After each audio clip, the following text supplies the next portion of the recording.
You are listening to Larry Conners, USA.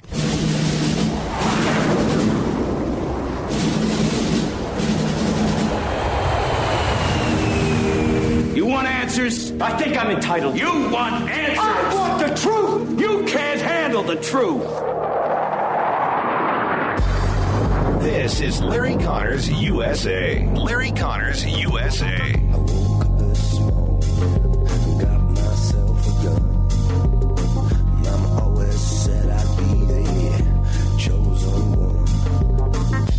I have private security because my body is worth being on this planet right now. I have private security because the white supremacist, racist narrative that they drive into this country, the fact that they don't care that this black woman that has put her life on the line, they can't match my energy, first of all.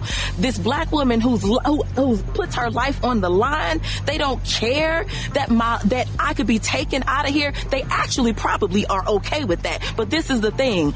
I won't let them get that off. You can't get that off. I'm going to make sure I have security because I know I have had attempts on my life and I have too much work to do. There are too many people that need help right now for me to allow that. So if I end up spending $200,000, if I spend $10 more on it, you know what? I get to be here to do the work. So suck it up, and defunding the police has to happen. We need to defund the police and put that money into social safety nets because we're trying to save lives.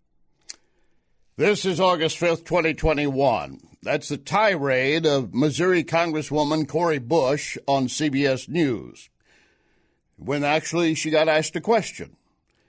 You're under criticism because you want to defund the police, and yet federal campaign election records show that you spent almost $70,000 or more on private security for yourself. Is there not a conflict? Is that out of step with what you're trying to say? And you heard her answer. I'm not even going to bother going through it. We're going to examine it in more detail over the next 2 hours. But this gets back to when I hear her talk about my life is important. Yeah, I will agree, Congresswoman. I will agree your life is important. So is everyone else's life. And you're talking about you're saving lives. You're putting yourself in jeopardy saving lives. Isn't that really pretty much what every police officer of any law enforcement branch does? Pretty much on a daily basis, and they get death threats too. And in fact, just in Louisville, Kentucky area, one officer was ambushed while sitting in a car, an unmarked car, off duty, working a part-time security job, trying to earn extra money for his family, and someone walks up and basically executes him. And every fireman, and every paramedic, every first responder, every one of them many times risk their lives to save others.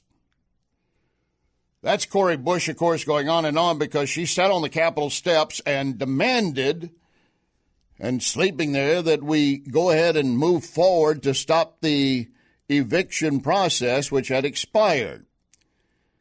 And President Biden even said, I've talked to numerous scholars, constitutional lawyers, and they say, we really can't do that. You can't impede that constitutionally. But some say it might be available, so maybe we should look at it. We're going to be joined later by an expert for the Heritage Foundation. He's going to talk specifically about this eviction ruling. And I have a bigger question than just this eviction ruling that says that you can't evict someone if they haven't been paying their rent, and yet the banks, the lien holders of that property that the property owner has, is leasing and renting to tenants. They can come in and seize it, and they will damn sure put everybody out of the house. But the bigger question is, what's the first thing a communist Marxist government does when it gets in control?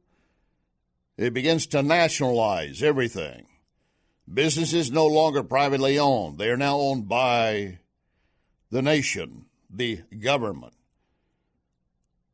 Citizens, you think you own your house? You do today. Will you tomorrow? This is a slippery slope.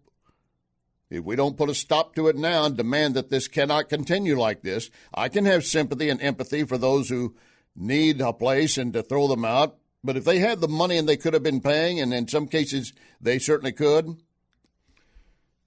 And then, of course, we have President Biden telling governors who won't step up and demand vaccine passports and things of this nature, if you're not going to help us, get out of the way. You're hurting, you're killing people. And this same president and his administration have opened our border to hundreds of thousands coming across on a regular basis, unvetted for security, first of all, and certainly in many cases untested for COVID. And when they are tested, they just now decided they're going to start vaccinating just yesterday.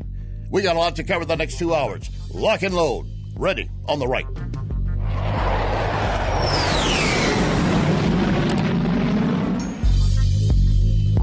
You can hear podcast of this program at Larry Connors USA Facebook. Larry Connors USA Facebook.